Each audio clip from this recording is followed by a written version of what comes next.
అవకాశాలు ఆకాశాల నుంచి ఊడిపడవు. వచ్చిన అవకాశాలను అందిపుచ్చుకొని సద్వినియోగం చేసుకోవాలి. ప్రభుత్వ ఉద్యోగాలు సాధించాలనే ఆసక్తి అందరికీ ఉంటుంది, కానీ ఆ శక్తి మాత్రం కొందరికే ఉంటుంది. ఖచ్చితమైన ప్రణాళిక, అంకితభావం ఉంటే ప్రభుత్వ ఉద్యోగాలను సాధించడం పెద్ద కష్టమేమీ కాదు. ప్రభుత్వ ఉద్యోగం సాధించడమే మీ లక్ష్యమైతే ఈ నోటిఫికేషన్ మాత్రం అస్సలు వదలొద్దు.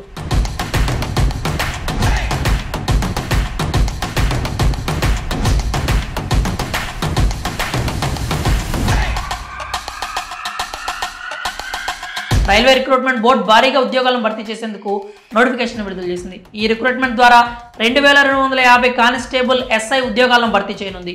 Railway recruitment board railway protection force మరియు రైల్వే ప్రొడక్షన్ స్పెషల్ ఫోర్స్లో సబ్ ఇన్స్పెక్టర్, కానిస్టేబుల్ పోస్టుల కోసం నోటిఫికేషన్ విడుదల చేసింది. ఈ రిక్రూట్మెంట్ డ్రైవ్ ద్వారా ఆర్పీఎఫ్, ఆర్పీఎస్ఎఫ్ లో 2000 కానిస్టేబుల్ పోస్టులను, 250 సబ్ ఇన్స్పెక్టర్ పోస్టులను భర్తీ చేయనున్నారు. వీటిలో 10% ఖాళీలు మాజీ సైనికులకు, 15% మహిళా అభ్యర్థులకు కేటాయించారు. సబ్ ఇన్స్పెక్టర్ పోస్టులకు దరఖాస్తు చేసుకునే అభ్యర్థులు తప్పనిసరిగా గుర్తింపు పొందిన యూనివర్సిటీ నుంచి గ్రాడ్యుయేషన్లో ఉత్తీర్ణులై ఉండాలి. కానిస్టేబుల్ పోస్టుల కోసం దరఖాస్తు చేసుకునే అభ్యర్థులు గుర్తింపు పొందిన బోర్డు నుంచి 10వ తరగతిలో ఉత్తీర్ణులై ఉండాలి. సబ్ ఇన్స్పెక్టర్ పోస్టుల కోసం దరఖాస్తు చేసుకునే అభ్యర్థుల కనీస వయసు 20 సంవత్సరాలు మరియు గరిష్ట వయసు 25 సంవత్సరాలుగా ఉండాలి. కానిస్టేబుల్ పోస్టుల కోసం దరఖాస్తు చేసుకునే అభ్యర్థులు వయోపరిమితి 18 సంవత్సరాల నుంచి 25 సంవత్సరాల వరకు ఉండాలి.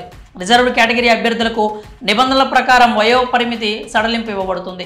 Computer based test, physical efficiency test, physical measurement test, document verification ఆధారంగా అభ్యర్థులను ఈ పోస్టులకు ఎంపిక చేస్తారు. కానిస్టేబుల్ ఉద్యోగాలకు ఎంపికైన వారికి నెలకు 32,000 రూపాయల వరకు జీతం అందిస్తారు. జనరల్, ఓబీసీ కేటగిరీలకు చెందిన అభ్యర్థులు 500 రూపాయల అప్లికేషన్ ఫీజు చెల్లించాల్సి ఉంటుంది. ఎస్సీ, ఎస్టీ, మహిళా, మాజీ సైనికోద్యోగులు, ఈబీసీ కేటగిరీలకు చెందిన అభ్యర్థులు 250 రూపాయల ఫీజు చెల్లించాలి. ఆన్లైన్లో దరఖాస్తు చేసుకోవాలి. త్వరలో దరఖాస్తు ప్రక్రియ ప్రారంభం కానుంది. పూర్తి వివరాల కోసం అధికారిక వెబ్సైట్ rpf.indianrailways.gov.in ని సంప్రదించగలరు.